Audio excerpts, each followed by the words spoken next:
Today we're going to talk about tax-free savings accounts. And Jeff, let's start with the differences between a TFSA and an RRSP. The tax-free savings accounts were brought out in 2009 as an addition to help people with their retirement savings. And they're almost completely opposite of an RRSP. An RRSP gives you a tax deduction when you contribute, yet when you take the money out, they hit you. They hit you with a tax bill.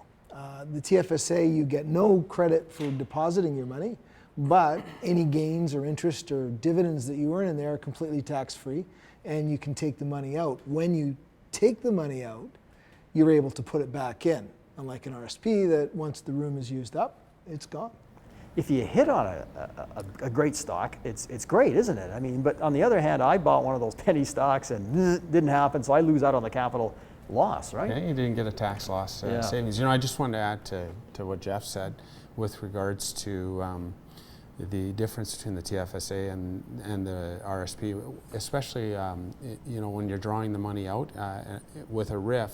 When you convert your RRSP over to a RIF, they've got rules about the amount of money that you have to draw out. So one of the significant differences is actually the flexibility of a TFSA, which is being able to draw money out. Right? Yeah. But the downside is what you said. Exactly. But it's on the other hand, if you hit a real winner, wow, that's tax-free money, right? Yeah, that's right. Yeah.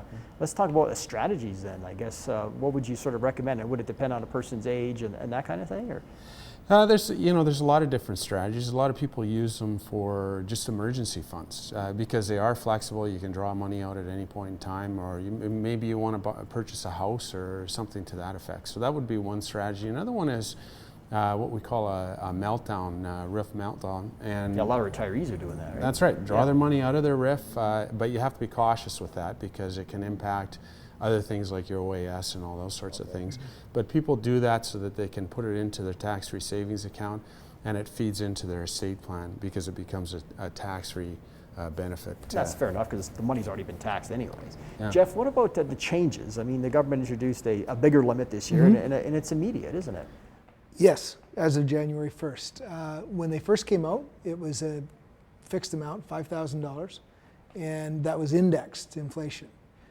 They've taken the move this year to raise it to $10,000 and remove the indexing, and that's effective 2015. So if you're looking to contribute this year and haven't, you can contribute up to $10,000. And of course, if you take money out, that gives you the extra room the following year, right? That's right. You can carry it forward.